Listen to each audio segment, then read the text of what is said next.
We start with overnight news. A whole lot of law enforcement activity in Albuquerque's South Valley after sheriff's deputies say a couple started firing shots near a fast food restaurant just after 9 last night. Deputies responding to a disturbance call at the Sonic on Isleta just south of Blake heard gunshots. They say the folks took off in a vehicle, then crashed just south of the Sonic, hitting a deputy's car. Then a man and a woman inside took off running.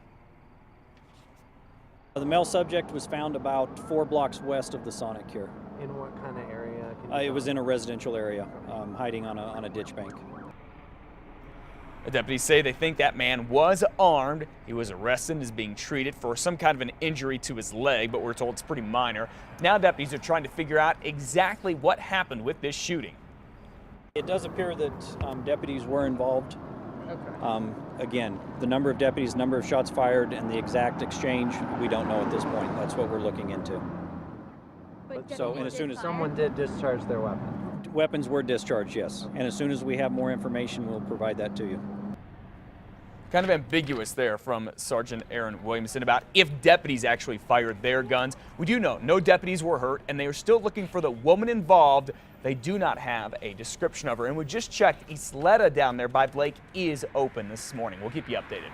Well, 5:02 now. You know, it was back in 2011 when an Albuquerque police officer shot Christopher Torres 3 times in the back and killed him. Now a judge has awarded the Torres family $6 million. For 3 years, the Albuquerque Police Department maintained 27-year-old Christopher Torres grabbed an officer's gun before he was shot. Just yesterday, Judge Shannon Bacon ruled the officer's testimony was not credible and that what they did was not in self-defense, saying it was battery that caused the wrongful death of the mentally ill man. Judge Bacon says there is no evidence Torres grabbed the gun from the detective's hidden holster or that he even threatened the detectives. She also said the officer's stories kept changing. Now there's a finding from the court that they did not tell the truth. They made up a story to cover up shooting an unarmed man who was in his pajamas, in his backyard, playing with his dog. The judge did say that APD was not negligent in their hiring, training, and supervision of the officers. Because of a state statute, the city is only required to pay out $400,000 of the $6 million in damages for the state civil lawsuit. The case now moves to federal court. That is the second high-profile case involving a deadly APD shooting for Judge Bacon. Last year, during a wrongful death suit, she ruled the shooting of Iraq War vet Kenneth Ellis was unnecessary. He was holding a gun to his own head in 2010 when Officer Brett Lamprias Tremba shot and killed him. A jury awarded the Ellis family more than $10 million. The city settled for $8 million. U.S. Marshals need your help in finding a suspected killer who is on the run this morning. Andres Bermudez is accused of repeatedly stabbing his friend, Danny Herrera, with a steak knife after a fight at a party in December at this apartment complex near San Pedro and Indian School. Ever since, marshals have not been able to find him. They say Bermudez is dangerous. If you see him, you're asked to call 911. Now, here is a disturbing one at 5:04. A man bursts into a woman's home and beats her up because he thinks she is Muslim.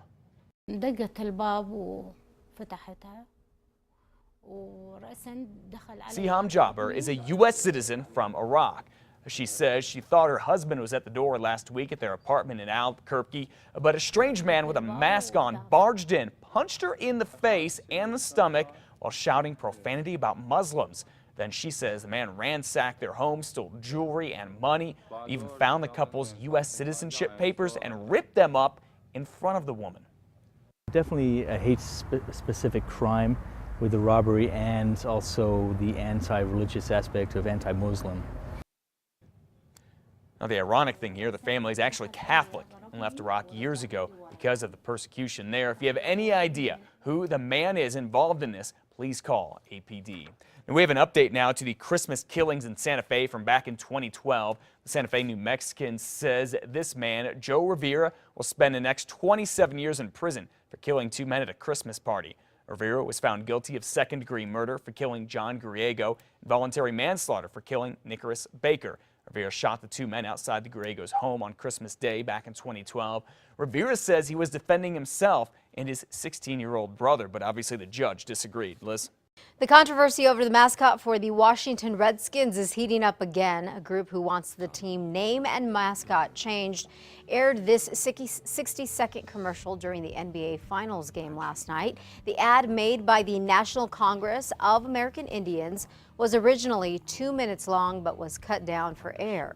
It names off famous Native Americans and tribes across the country, and this is how it ends.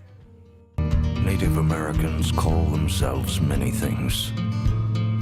The one thing they don't.